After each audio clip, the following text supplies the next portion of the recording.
ನೀರು ಮೇಲಿಂದ ಹರಿತಾ ಇರುತ್ತೆ, ಅದು ನೀರೆಲ್ಲ ಎವಾಪರೇಟ್ ಆಗಿ ಈ ಉಪ್ಪು ತಯಾರಿಕೆ ಕೇಂದ್ರದ ಒಂದು ಪರ್ಯಟನೆ.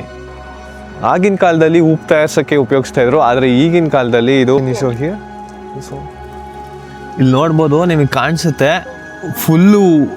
ಇವತ್ತು ನೀವು ನೋಡ್ತಾ ಇರೋದು 333 ಅಡಿ ಉದ್ದದ ಉಪ್ಪು ತಯಾರಿಕೆ ಕೇಂದ್ರ. ನಾರಾಯಣ ನಾರಾಯಣ. ಜರ್ಮನಿಯ ಅತ್ಯಂತ ಉದ್ದವಾದ ಉಪ್ಪು ತಯಾರಿಕೆ ಘಟಕ ಇದು. ಆಗಿನ ಕಾಲಕ್ಕೆ ಉಪ್ಪು ತಯಾರಿಸೋದಕ್ಕೆ ಬಳಸ್ತಾ ಇದ್ರು, ಆದರೆ ಇವಾಗ ಟೂರಿಸ್ಟ್ ಅಟ್ರಾಕ್ಷನ್ ಆಗಿ ಬಳಸ್ತಾ ಇದ್ದಾರೆ. ಇವಾಗ ಎಂಟ್ರೆನ್ಸ್ ಸಿಕ್ತು ಕೊನೆಯದಾಗಿ, ಅಲ್ಲಿಂದ ಸುತ್ತಾಡ್ಕೊಂಬಂದ್ವಿ, ಅಲ್ಲೆಲ್ಲ ಹೋಗಿ ಸಿಕ್ಕಿರಲಿಲ್ಲ.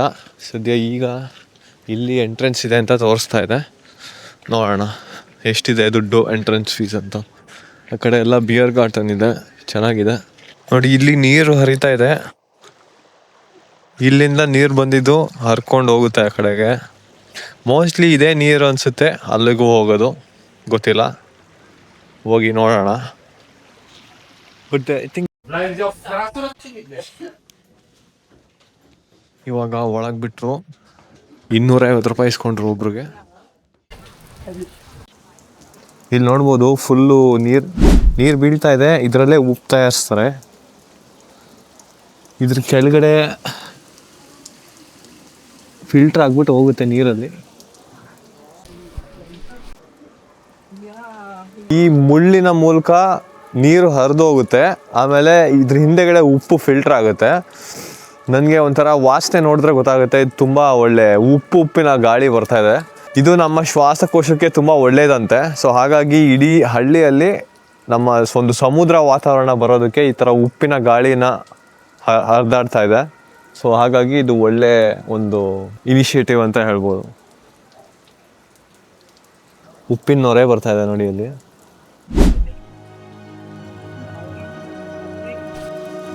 ಇಲ್ಲಿ ನೋಡ್ಬೋದು, ನಿಮಗೆ ಕಾಣಿಸುತ್ತೆ ಫುಲ್ಲು ಉಪ್ಪಿದೆ ಕೆಳಗಡೆ, ನೊರೆ ಬರ್ತಾ ಇದೆ ನೋಡಿ. I think it's salt.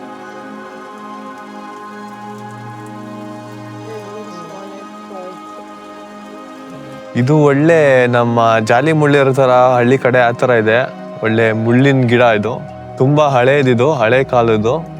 ಈಗಲೂ ಹೇಗೆ ಮೇಂಟೈನ್ ಮಾಡಿದ್ದಾರೆ ನೋಡಿ. ಇಲ್ಲೆಲ್ಲ ನೋಡ್ಬೋದು ನೀವು ಎಷ್ಟು ಉಪ್ಪಿದೆ ಅದು ಅಂತ. ಈ ಕಡೆಯಲ್ಲಿ ಏನೂ ಇಲ್ಲ, ಫುಲ್ ಮರದ್ದು ವುಡನಲ್ಲಿ ಮಾಡಿರೋದು. ಇಲ್ಲೂ ನೋಡ್ಬೋದು ಫುಲ್ ಉಪ್ಪು.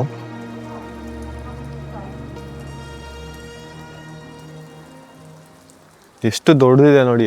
ಒಂದೇನಿಲ್ಲ ಅಂದ್ರೆ ಒಂದು 30 ಅಡಿ ಇರ್ಬೋದು ಹೈಟ್ ಇದು. ಬಟ್ ಉದ್ದ ಮಾತ್ರ 333 ಮೀಟ್ರ್ ಇದೆ. ಕ್ರೇಜಿ. ಫುಲ್ ಕಂಪ್ಲೀಟ್ ವುಡ್ಡಿಂದ ಮಾಡಿರೋದು ಇದು. ಇದು ಬಂದು ಎಲ್ಲಿದೆ ಅಂದರೆ ಬಾಡ್ ಡೋರ್ಖೈಮಲ್ಲಿ. ಬಾಡ್ ಡೋರ್ಖೈಮ್ ಬಂದು ರೈನ್ಲ್ಯಾಂಡ್ ಫಾಲ್ಸ್ ಅಲ್ಲಿ ಇರೋದು. ರೈನ್ಲ್ಯಾಂಡ್ ಫಾಲ್ಸ್ ಬಂದು ಸ್ಟೇಟು, ನಾನಿರೋದು ಅದೇ ಸ್ಟೇಟಲ್ಲಿ. ಇದ್ರದ್ದು ಎಂಟ್ರೆನ್ಸ್ ಬಂದು 250 ರೂಪಾಯಿ, ಆಲ್ಮೋಸ್ಟ್ 2.5 euros ಅಷ್ಟೇ. ಇವಾಗ ಟೂರಿಸ್ಟ್ ಅಟ್ರಾಕ್ಷನ್ ಮಾಡಿಟ್ಟಿದ್ದಾರೆ. ಇಲ್ಲಿಂದ ಉಪ್ಪು ತಗೊಂಡು ಯೂಸ್ ಮಾಡಲ್ಲ ಅನ್ಕೊಂತೀನಿ ಇವಾಗ. ಇದು ಬರೀ ನಾನು ಹೇಳ್ದಾಗೆ ಗಾಳಿಗೋಸ್ಕರ ಯೂಸ್ ಮಾಡ್ತಾರೆ, ಉಪ್ಪಿನ ಗಾಳಿಗೆ. ನಾನು ಅಲ್ಲೊಬ್ರು ನೋಡಿದೆ, ಯಾರೋ ಲಂಗ್ಸ್ ಈ ಥರ ಉಸಿರಾಟ ತೊಂದರೆ ಇರೋರು ಏನೋ ಮಷಿನ್ ಥರ ಆಕ್ಸಿಜನ್ ಥರ ಇಟ್ಕೊಂಡ್ಬಂದು ಅವರು ಇಲ್ಲಿ ಒಂದು ವಾಕಿಂಗ್ ಹೋಗಿ ಬಂದರು. ಮೋಸ್ಟ್ಲಿ ಹೆಲ್ತ್ ಚೆನ್ನಾಗಿಲ್ಲ ಅಂದರೆ ಅವ್ರಿಗೆಲ್ಲ ಫ್ರೀ ಇರ್ಬೋದು, ಅಷ್ಟೊಂದು ಗೊತ್ತಿಲ್ಲ ನನಗೆ. Somehow I didn't know that this is existing. ಹಾಂ, ಅವಳಿಗೆ ಗೊತ್ತಿರಲಿಲ್ಲವಂತೆ ಇಲ್ಲಿದೆ ಅಂತ. And it's so old, I think.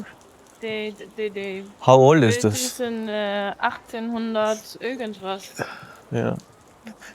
ಆಗಿನ ಕಾಲದಲ್ಲಿ ಉಪ್ಪು ತಯಾರಿಸ್ತಾ ಇದ್ರು, ಆದರೆ ಈಗ ಬರೀ ಗಾಳಿ, ಇದರಿಂದ ಉಪ್ಪಿನ ಗಾಳಿ ತಗೊಳ್ಳೋಕೆ ಉಪಯೋಗಿಸ್ತಾರೆ. ಇದು ಜರ್ಮನಿಯಲ್ಲಿನ ಅತ್ಯಂತ ಉದ್ದವಾದ ಉಪ್ಪು ತಯಾರಿಕಾ ಘಟಕ. ಒಳ್ಳೆ ಐತಿಹಾಸಿಕ ಹಿನ್ನೆಲೆ ಉಳ್ಳ ಒಂದು ಘಟಕ ಅನ್ಬೋದು. ನೀವು ನೋಡ್ಬೋದು ನೀರು ಯಾವ ಥರ ಬರ್ತಾ ಇದೆ ಕೆಳಗಡೆ. ನೀರು ಅದು ಹನ್ಕಿ ಇದ್ರ ಒಳಗಡೆ ಬೀಳುತ್ತೆ. ಫುಲ್ಲು ನೊರೆ ಇದೆ. ಇಲ್ಲಿ ನೋಡಿ ಎಂಟ್ರೆನ್ಸ್ ಇದೆ, ಬಟ್ ಬಾಗಿಲಾಕ್ಬಿಟ್ಟಿದ್ದಾರೆ.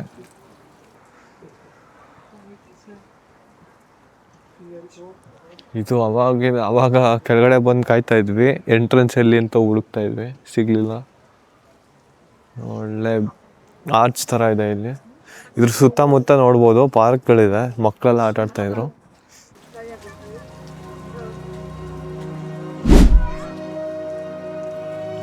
ಈ ಮೂಲೆಯಲ್ಲಿ ಒಂದು ವ್ಯೂ ಪಾಯಿಂಟ್ ಇದೆ. ಸ್ವಲ್ಪ ಮೇಲೆ ಹತ್ತಿದ್ರೆ ಕಾಣುತ್ತೆ ಯಾವ ಥರ ಇದೆ ಇಲ್ಲಿ, ಇದು ಎಷ್ಟು ಉದ್ದ ಇದೆ ಅಂತ. ಅಲ್ಲೋದಾಗ ಒಂದ್ಸತಿ ನೋಡೋಣ. ಸೊ ಇಲ್ಲಿ ಮೇಲೆ ಹೋಗೋದು, ಇಲ್ಲಿ ಮೆಟ್ಲಿದೆ ನೋಡಿ, ಮೆಟ್ಲು ಹತ್ಕೊಂಡು ಮೇಲೆ ಹೋಗಿ ನೋಡುವ ಯಾವ ಥರ ಕಾಣುತ್ತೆ ಅಂತ. ಈಗ ಮೇಲೆ ಹೋಗ್ತಾ ಇದ್ದೀವಿ, ಇದು ನೆಕ್ಸ್ಟ್ ಲೆವೆಲ್ಲು. ನೋಡೋಣ ಇಲ್ಲಿಂದ ಹೇಗೆ ಕಾಣುತ್ತೆ ಅಂತ.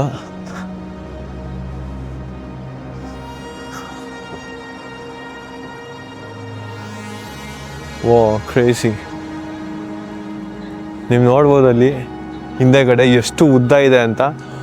ಆ ಎಂಡ್ವರೆಗೂ ಇದೆ ಅದು. ಫುಲ್ಲು 333 ಮೀಟ್ರು ಹೆವಿ ಉದ್ದ ಇದೆ. ಒಳ್ಳೆ ನಮ್ಮ ಕಡೆ ಹಸುಗೆ ಹುಲ್ಲಾಕ್ತಾರಲ್ಲ ಆ ಥರನೂ ಅಂತ ಅನಿಸುತ್ತೆ ಸ್ವಲ್ಪ. ನೋಡಿ ಈ ಊರು ಬಂದು ಬಾಡ್ ದುರ್ಕಾಯ್ಮ್ ಅಂತ. ಬಾಡ್ ದುರ್ಕಾಯ್ಮಲ್ಲಿ ಫುಲ್ಲು ದ್ರಾಕ್ಷಿ ಬೆಳೀತಾರೆ. ಇಲ್ಲಿ ಮುಂದೆ ನೋಡ್ತಿರ್ಬೋದು ಎಲ್ಲ ದ್ರಾಕ್ಷಿ ಗಿಡ, ದ್ರಾಕ್ಷಿ ತೋಟ.